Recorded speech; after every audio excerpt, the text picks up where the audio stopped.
اعلیٰ حضرت عظیم المرتبت فاضل بریلوی رضی اللہ تعالیٰ عنہ شان حضرت سیدنا امام جعفر صادق یعنی کہ شہزادہ حضرت سیدنا امام باقر اور نبیر حضرت سیدنا امام زین العابدین صلوات اللہ تعالی و سلامہ علی جدہم الکریم و علیہم، ان کی شان حضرت امام جعفر صادق رضی اللہ تعالیٰ عنہ کی شان میں فرماتے ہیں کہ جعفر صادق بحق ناطق بحق واسق توئی بحر حق مارا طریق حق نما امداد کن۔ شجرہ مبارکہ کے اندر بھی اعلیٰ حضرت فاضل بریلوی رضی اللہ تعالیٰ عنہ نے آپ کا ذکر فرمایا، اور یہ ہمارے مرشدان اعظام میں ان کا شمار ہوتا ہے، حضرت سیدنا امام جعفر صادق رضی اللہ تعالیٰ عنہ و ارغا ونّا کا۔ شجرہ مبارکہ میں جو ہے مصرع صدق صادق کا تصدق صادق الاسلام کر، وہ حضرت امام سیدنا جعفر صادق رضی اللہ تعالیٰ عنہ کا وہاں پر ذکر مبارک کیا گیا ہے۔ حضرت امام جعفر صادق رضی اللہ تعالیٰ عنہ و ارغا ونّا اتنی بڑی شخصیت، اتنی بڑی ذات کہ جن کا تذکرہ ہم جیسے نااہل اور نادان لوگوں سے کیا ہو سکے گا، بس یہ ہے کہ آپ کا ذکر خیر کر کر اور آپ کے فیضان کرم کی کچھ چھینٹیں حاصل ہو جائیں، اس امید کے ساتھ ذکر خیر کر لیتے ہیں۔ طبقات کے اندر حضرت امام ذہبی نے ایک حوالہ نقل کیا، فرماتے ہیں کہ امام اعظم ابو حنیفہ رضی اللہ تعالیٰ عنہ، یعنی کہ جو کتنے بڑے امام ہیں جن کے بارے میں خود آقا نے فرمایا کہ جو علماء نے فرمایا کہ یہ اس کے اندر بشارت میرے آقا نے امام اعظم ابو حنیفہ رضی اللہ تعالیٰ عنہ کی دی کہ علم اگر وہ ثریا ستارے کے پاس ہوتا، لو کان العلم عند ثریا لتناولہ رجال من ابناء فارس، تو اگر علم ثریا ستارے کے پاس بھی ہوتا تو فارس کے کچھ لوگ وہاں سے بھی لے آتے۔ علماء فرماتے ہیں اس سے مراد حضرت امام اعظم ابو حنیفہ رضی اللہ تعالیٰ عنہ کی ذات والا سی بات ہے، لیکن وہی امام اعظم ابو حنیفہ رضی اللہ تعالیٰ عنہ اتنے بڑے فقیہ اعظم، اتنے بڑے محدث، سبحان اللہ، کہ وہ جن کے سلسلے سے پورا ایک مذہب حنفیہ چلتا ہے، وہ کیا فرماتے ہیں حضرت امام جعفر صادق رضی اللہ تعالیٰ عنہ کے تعلق سے؟ طبقات کے اندر امام ذہبی نے اس کو نقل کیا، فرماتے ہیں ما رأیت احدا افقہ من جعفر ابن محمد، حضرت حضرت امام جعفر صادق رضی اللہ تعالیٰ عنہ سے بڑا میں نے فقیہ دیکھا ہی نہیں، سبحان اللہ۔ امام اعظم ابو حنیفہ رضی اللہ تعالیٰ عنہ فرماتے ہیں میں نے ان سے بڑا فقیہ دیکھا ہی نہیں، وہ شان حضرت امام جعفر صادق رضی اللہ تعالیٰ عنہ کی۔ تو ہم جیسے کم علم نادان ان کی شان کیا، بلکہ ان کا ذکر کر کر اور ان کے ذکر سے کچھ فیوز و برکات حاصل کر لیں۔ اعلیٰ حضرت فاضل بریلوی رضی اللہ تعالیٰ عنہ نے ایک حوالہ نقل کیا فتاوی رضویہ شریف میں، اعلیٰ حضرت فرماتے ہیں کہ ابن قتیبہ، پھر ابن خلقان، پھر امام دمیری، پھر علامہ زرقانی شرح مواہب اللدنیہ میں فرماتے ہیں کہ الجفر جلد کتبہ جعفر الصادق کتب فیہ لأہل البیت کل ما یحتاجون الی علمہ وکل ما یکون الی یوم القیامہ، یعنی کہ جفر ایک جلد ہے کہ امام جعفر صادق رضی اللہ تعالی عنہ نے لکھی، اور اس میں اہل بیت کرام کے لیے جس چیز کے علم کی انہیں حاجت پڑے اور جو کچھ قیامت تک ہونے والا ہے سب کچھ تحریر فرما دیا۔ فتاوی رضویہ شریف میں یہ اعلیٰ حضرت نے نقل فرمایا حوالہ۔ تو سبحان اللہ، اب میں یہاں پر اعلیٰ حضرت رضی اللہ تعالیٰ عنہ کی سکھائی ہوئی عادت مبارکہ کے مطابق بتا دوں کہ وہ جو اعلیٰ حضرت نے سکھایا کہ چھیڑنا شیطان کو عادت کیجئے، کہ وہابی دیوبندی تو کہتے ہیں کہ ابھی تک وہ اسی میں ہلکے ہوئے ہیں کہ حضور کے علم غیب کے بارے میں کہ یہ ایسا تو یہ ایسا، ارے حضور کے علم غیب تو بہت بڑی بات ہے، وہ ذات تو بہت عرفہ و اعلیٰ ہے۔ حضور کے شہزادوں کے شہزادوں کے شہزادوں کے شہزادے غالباً چھٹی نسل میں حضرت امام جعفر صادق رضی اللہ تعالیٰ عنہ کا علم پاک یہ ہے کہ وہ قیامت تک آنے والے سارے معاملات اس کتاب کے اندر درج فرما دیا، اور اس حوالے کو ابن قتیبہ، پھر ابن خلقان، پھر امام دمیری، علامہ زرقانی وغیرہ نے اس کو حوالے کو نقل کیا۔ اعلیٰ حضرت نے فتاوی رضویہ میں اس حوالے کو نقل فرمایا انہی علماء کے جو ہے وہ حوالوں سے۔ اب آپ دیکھیے، خالی اعلیٰ حضرت فاضل بریلوی رضی اللہ تعالیٰ نے یہ حوالہ نقل بھی فرمایا، اور ایک جگہ اعلیٰ حضرت رضی اللہ تعالیٰ اسی کو پر تبصرہ فرماتے ہیں کہ فتاوی رضویہ شریف کے الفاظ ہیں کہ جفر بے شک نہایت نفیس اور جائز فن ہے، حضرات اہل بیت کرام رضی اللہ تعالی علیہم کا علم ہے۔ امیر المومنین مولا علی کرم اللہ وجہ الکریم نے اپنے خواص پر اس کا اظہار فرمایا اور سیدنا امام جعفر صادق رضی اللہ تعالی عنہ اسے معرض کتابت میں لائے۔ کتاب مستطاب جفر جامع تصنیف فرمائی۔ علامہ سید شریف رحمۃ اللہ تعالی علیہ شرح مواقف میں فرماتے ہیں، امام جعفر صادق نے جامع میں ما کانا وما یکون تحریر فرما دیا۔ فتاوی رضویہ شریف کی عبارت یہاں تک مکمل ہوئی۔ تو سرکار اعلیٰ حضرت رضی اللہ عنہ فرماتے ہیں کہ یہ علم پر جو علم جفر جو کہا جاتا ہے، وہ علم جفر مولائے کائنات کرم اللہ تعالیٰ وجہ الکریم نے اپنے خواص پر اظہار فرمایا، یعنی کہ آپ اس علم کی شروعات تو وہاں سے ہوئی ہے، لیکن اس کو معرض کتابت کے اندر حضرت امام جعفر صادق رضی اللہ تعالیٰ نے اس کو فرمایا۔ اور فرماتے ہیں جو اعلیٰ حضرت نے فرمایا نا کہ علامہ سید شریف رحمۃ اللہ تعالیٰ فرماتے ہیں کہ اس کے اندر ما کانا وما یکون کا علم داخل فرما دیا۔ تو ہم تو عقیدہ کہ ہمارے حضور ما کانا وما یکون کا علم جانتے ہیں۔ علماء نے فرمایا حضور کی بہت عرفہ و اعلیٰ شان ہے، حضور کے شہزادے اور حضور کے جو آل پاک حضور کے کرم سے ما کانا وما یکون کا علم جانتی ہے، اور یہ علماء نے اپنی کتابوں کے اندر لکھا ہوا ہے۔ تو ما کانا وما یکون کا علم حضرت امام جعفر صادق رضی اللہ تعالیٰ نے فرما دیا۔ تو میں یہاں پر ایک بات ذہن میں آئی کہ ممکن ہے میرا جو ذہن کام کرتا ہے وہ یہ کہ علم جفر میں جو نام دیا گیا وہ حضرت امام جعفر صادق رضی اللہ تعالیٰ عنہ کے نسبت اور آپ کے نام پاک سے ہی اس علم کو علم جفر کہا گیا۔ باقی علماء اس کے اندر اپنی اور بھی آراء رکھ سکتے ہیں، جو میرا ذہن کام کیا وہ یہ ہے۔ بہرحال تو یہ شان حضرت امام جعفر صادق رضی اللہ تعالیٰ عنہ کی ہے۔ ایک اعلیٰ حضرت فاضل بریلوی رضی اللہ تعالیٰ عنہ نے صواعق محرقہ حضرت امام ابن حجر مکی رضی اللہ تعالیٰ عنہ سے جو حوالہ نقل کیا، فرماتے ہیں فتاوی رضویہ شریف میں، ایک اور فتاوی رضویہ شریف کا میں حوالہ آپ کو سناتا ہوں حرف بحرف۔ فرماتے ہیں کہ امام ابن حجر مکی صواعق محرقہ میں نقل فرماتے ہیں، جب امام علی رضا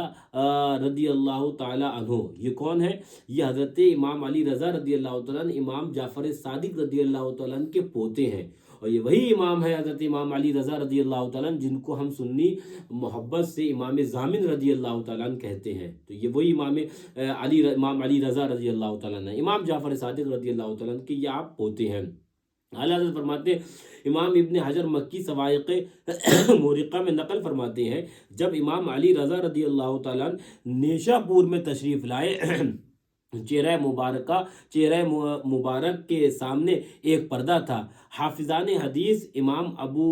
زرعہ رازی و امام محمد بن اسلم توسی اور ان کے ساتھ بے شمار طالبان علم و حدیث حاضر خدمت انور ہوئے اور گڑ گڑا کر عرض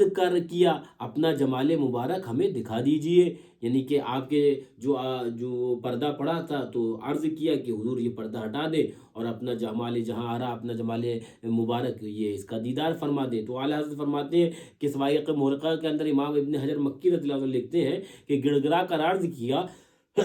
کہ اپنا جمال مبارک ہمیں دکھا دیجئے،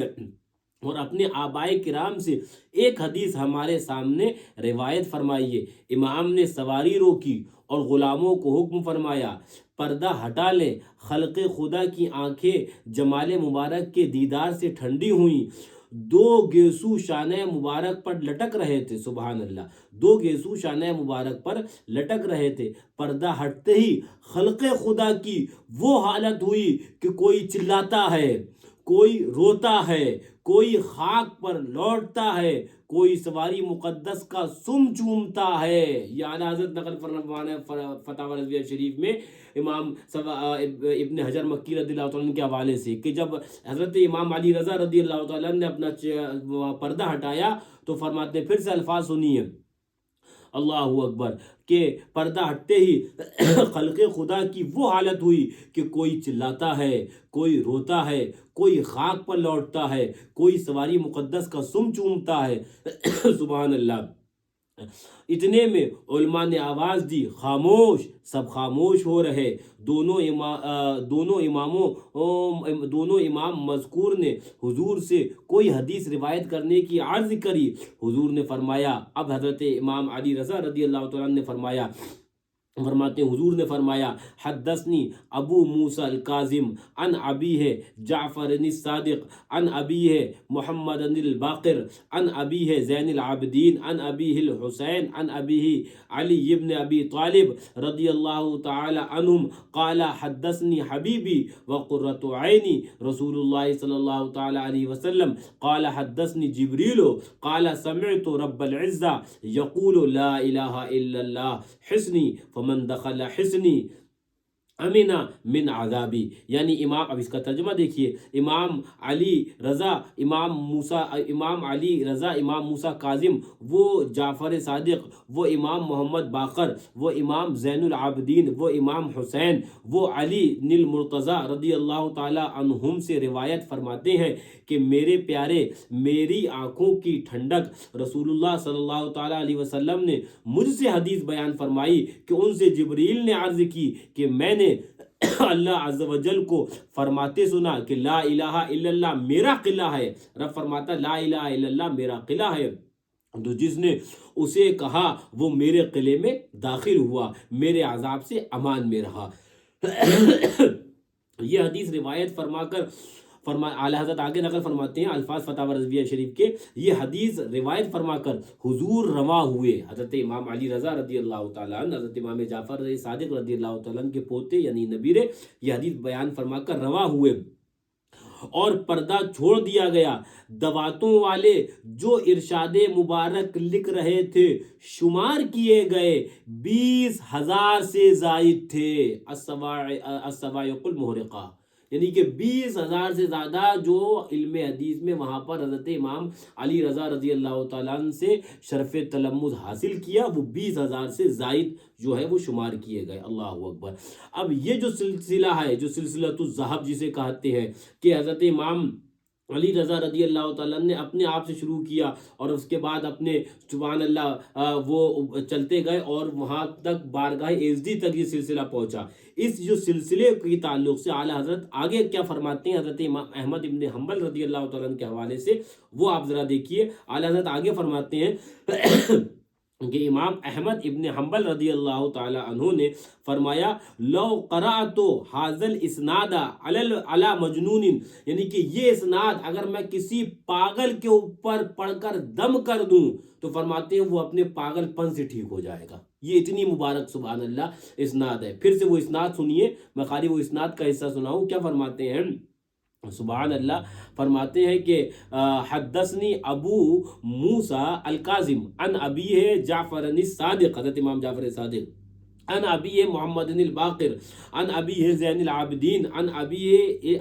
الحسین عن ابیہ علی ابن ابی طالب رضی اللہ تعالی عنہم قال حدثنی حبیبی وقرۃ عینی رسول اللہ صلی اللہ تعالی علیہ وسلم قال حدثنی جبریل قال سمعت رب العزہ۔ یہ جو سلسلہ فرماتے ہیں امام احمد ابن حنبل رضی اللہ تعالیٰ فرماتے ہیں، اعلیٰ حضرت نے نقل کیا فتاوی رضویہ شریف میں، کہ یہ اگر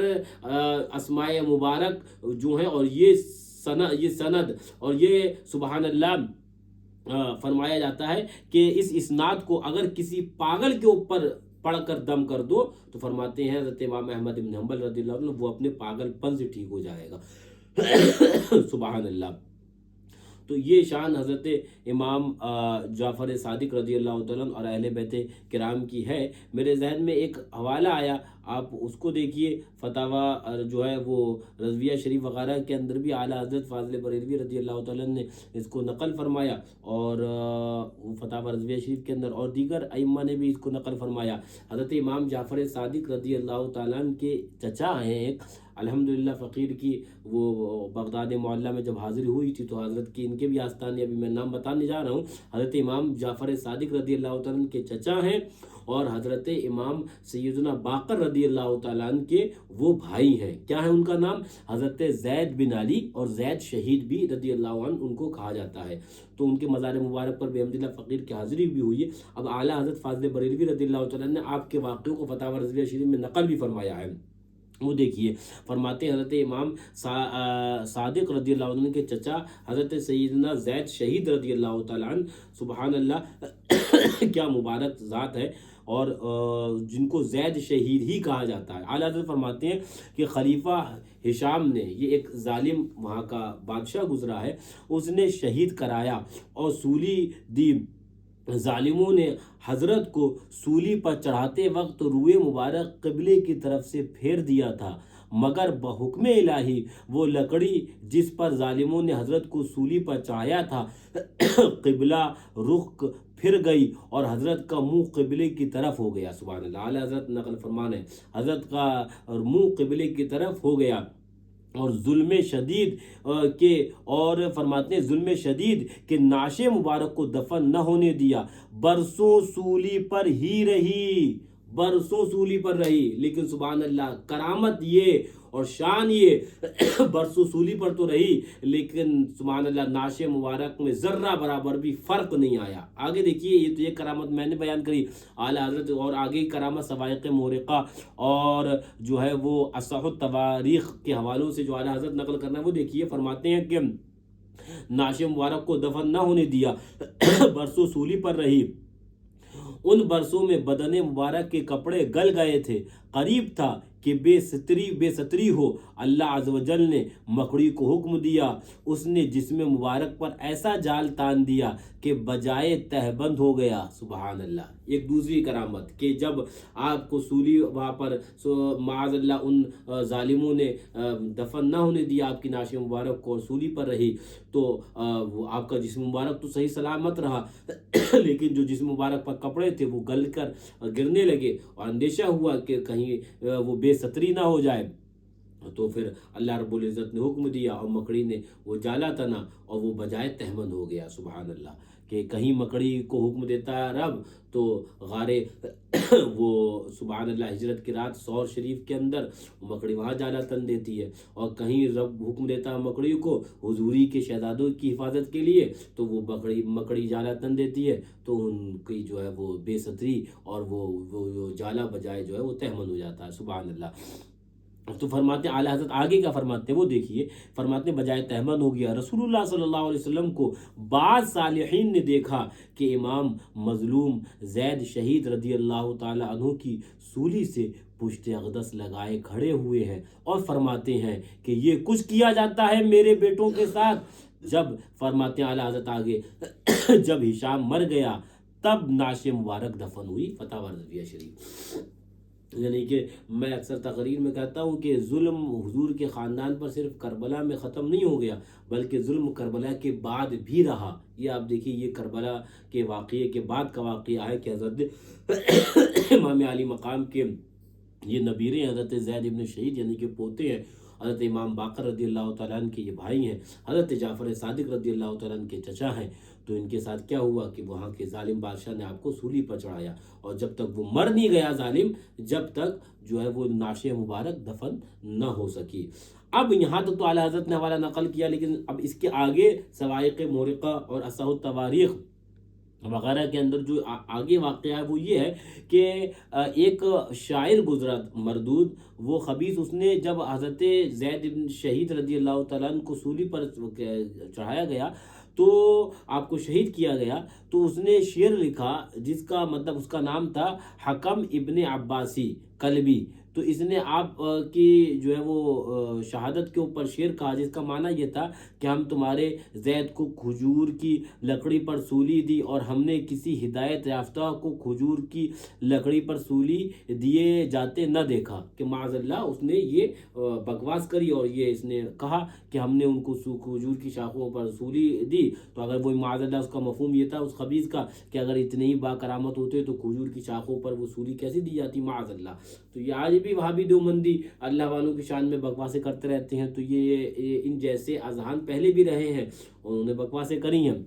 اب آگے دیکھو اصح التواریخ اور دیگر کتب کے اندر جو آگے آیا، جب اس نے یہ شعر کہا تو یہ ناپاک شعر حضرت امام جعفر صادق رضی اللہ تعالیٰ عنہ کے لیے بہت تکلیف اور آپ کا جو ہے وہ درد کا باعث بنا، آپ کو بہت تکلیف ہوئی، اور آپ نے اس وقت دعا فرمائی اللہم سلط علیہ قلبم من کلابک، اے اللہ اپنے کتوں میں سے ایک کتا اس کو پر مسلط فرما دے۔ روایت کرتے ہیں صحیح تواریخ کے اندر اور صواعق محرقہ کے اندر اور شواہد النبوہ کے اندر بھی اس روایت کو نقل کیا ہے. فرماتے انہی دنوں میں بنی امیہ والوں نے کلبی مردود کو کوفہ بھیجا. راستے میں ایک شیر نے، آپ نے کیا کہا تھا، اللہ اپنے کتوں میں سے ایک کتا مسلط فرما دی. تو بارگاہ ایزدی کا شیر بھی ایک کتا ہی ہے. تو راستے میں ایک شیر نے اسے پھاڑ ڈالا اور اس طرح وہ واصل بجہنم ہوا. حضرت امام صادق رضی اللہ تعالیٰ عنہ کو جب یہ خبر پہنچی تو سجدہ شکر فرمایا اور حمد کی کہ تمام تعریفیں اس خدائے قدوس کو جس نے ہم سے اپنا وعدہ وفا فرمایا. یہ اصحاح تواریخ کے اندر بھی روایت موجود ہے اور یہ صواعق محرقہ کے اندر حضرت امام ابن حجر مکی رضی اللہ تعالیٰ عنہ نے بھی نقل کیا ہے اور شواہد النبوہ کے اندر بھی یہ روایت موجود ہے. یہ سبحان اللہ کرامت حضرت امام جعفر صادق رضی اللہ تعالیٰ عنہ کی کہ اس کے تعلق سے فرمایا تھا اللہم سلط علیہ کلبا من کلابک، اے اللہ اس کو پر اپنے کتوں میں سے ایک کتا مسلط کر دے. تو وہ کتے ہی کی موت وہ مرا جس مردود نے وہ خبیث بکواس کری تھی. حضرت امام جعفر صادق رضی اللہ تعالیٰ عنہ کے تعلق سے مزید بہت سے چیزیں ہیں، میں کیا کیا ذکر کروں. ایک قول آپ کا نظر سے گزرا وہ بھی شواہد النبوہ کے اندر فرماتے ہیں کہ حضرت امام جعفر صادق رضی اللہ تعالیٰ عنہ سلونی قبل ان تفقدونی فإنه لا يحدثكم احد بعدی بمثل حدیثی. فرماتے ہیں کہ اس سے پہلے کہ تم مجھے کھو دو مجھ سے پوچھ لو مجھ سے دریافت کر لو، اس لیے کہ میرے جیسا حدیث بیان کرنے والا پھر تمہیں ملے گا نہیں. یہ حضرت امام جعفر صادق رضی اللہ تعالیٰ عنہ خود اپنے لیے فرماتے ہیں. اور خود کیا فرماتے ہیں حضرت امام اعظم ابو حنیفہ رضی اللہ تعالیٰ عنہ کا قول میں نے ابھی آپ کو سنایا. حضرت امام اعظم ابو حنیفہ رضی اللہ عنہ فرماتے ہیں، کیا فرمایا کہ ما رأیت احدا افقہ من جعفر ابن محمد، یعنی کہ حضرت امام جعفر صادق رضی اللہ تعالیٰ عنہ سے بڑا فقیہ میں نے دیکھا ہی نہیں ہے. یہ امام اعظم ابو حنیفہ رضی اللہ تعالیٰ عنہ فرماتے ہیں. حضرت امام جعفر صادق رضی اللہ تعالیٰ عنہ کے بہت سے اقوال ہیں جو اگر اس کو یہاں پر بیان کیا جائے تو بات لمبی ہو جائے گی، گفتگو لمبی ہو جائے گی، طویل ہو جائے گی. لیکن ایک قول جو میں آپ کو سناؤں وہ مرآۃ الکونین ایک کتاب ہے معتبر، اس کتاب کے اندر اس قول کو نقل کیا گیا ہے. وہ قول آپ سنیے سبحان اللہ کیا آپ نے درس دیا. فرماتے ہیں حضرت امام جعفر صادق رضی اللہ تعالیٰ فرماتے ہیں جو گناہ کی ابتدا اس کی خوف سے ہو اور انتہا اس کی عذر یعنی توبہ پر ہو تو خدا تک پہنچا دیتا ہے. یعنی کہ جو گناہ ابتدا اس کی خوف سے ہو اور انتہا اس کی توبہ پر ہو تو وہ خدا تک پہنچا دیتا ہے. اور آگے فرماتے ہیں اور جو عبادت کی ابتدا اس کی امن یعنی کہ بے خوف ہو جائے عبادت کی وجہ سے امن پر ہو اور انتہا اس کی غرور پر ہو وہ خدا سے دور کر دیتی ہے. اور آگے فرماتے ہیں کہ متی مغرور گناہگار ہے اور گناہگار باعذر یعنی کہ جو اپنے گناہ کے اوپر لجاتا ہے اور توبہ بھی کرتا ہے. فرماتے ہیں گناہگار باعذر فرماتے ہیں وہ متی ہے. آگے فرماتے ہیں عبادت بے توبہ مفید نہیں کیونکہ رب نے توبہ کو عبادت پر مقدم رکھا. جہاں قرآن پاک میں ذکر کیا التائبون العابدون تو التائبون کو پہلے رکھا اور عابدون کو بعد میں رکھا. تو فرماتے ہیں کہ عبادت بغیر توبہ کے یہ قبول نہیں ہے، توبہ پھر عبادت. تو یہ حضرت امام جعفر رضی اللہ تعالیٰ عنہ کا قول سامنے آیا، ذکر کر دیا. اب حضرت امام جعفر صادق رضی اللہ تعالیٰ عنہ کی شان تو بہت عرفہ والا ہے اور آپ کی سبحان اللہ ذات بھی بہت عرفہ والا ہے، اس پر کلام کیا ہی کوئی کر سکتا ہے اور کسی کا مجال. اب یہ کہ ہمارے دیار کے اندر ہندو پاک وغیرہ کے اندر یہ ایک شرعی تو نہیں لیکن عرفی آپ یہ کہیے کہ طریقہ رائج ہے کہ 22 رجب کو حضرت امام جعفر صادق رضی اللہ تعالیٰ عنہ کی فاتحہ دلائی جاتی ہے. اب یہی طریقہ ہمارے بزرگوں کی طرف سے چلا آیا. اب اگرچہ 15 رجب آپ کی وصال کی تاریخ ملتی ہے اور بھی اقوال ہیں 15 رجب کے علاوہ، لیکن معمول جو ہے ہندو پاک کے اندر آپ کی فاتحہ کا وہ 22 رجب کو حضرت امام جعفر صادق رضی اللہ عنہ کی فاتحہ دلائی جاتی ہے اور کنڈوں پر دلائی جاتی ہے. اب بعض کچھ ناواقف نادان لوگ کہتے ہیں کنڈے کیوں؟ تو گدھوں تمہیں کیا پتا، مٹی کے کنڈے اور مٹی کے برتن میں تو استعمال کرنا حضور کی سنت ہے. یہاں تک فرمایا گیا کہ جس گھر کے اندر اگر مٹی کے برتن ہو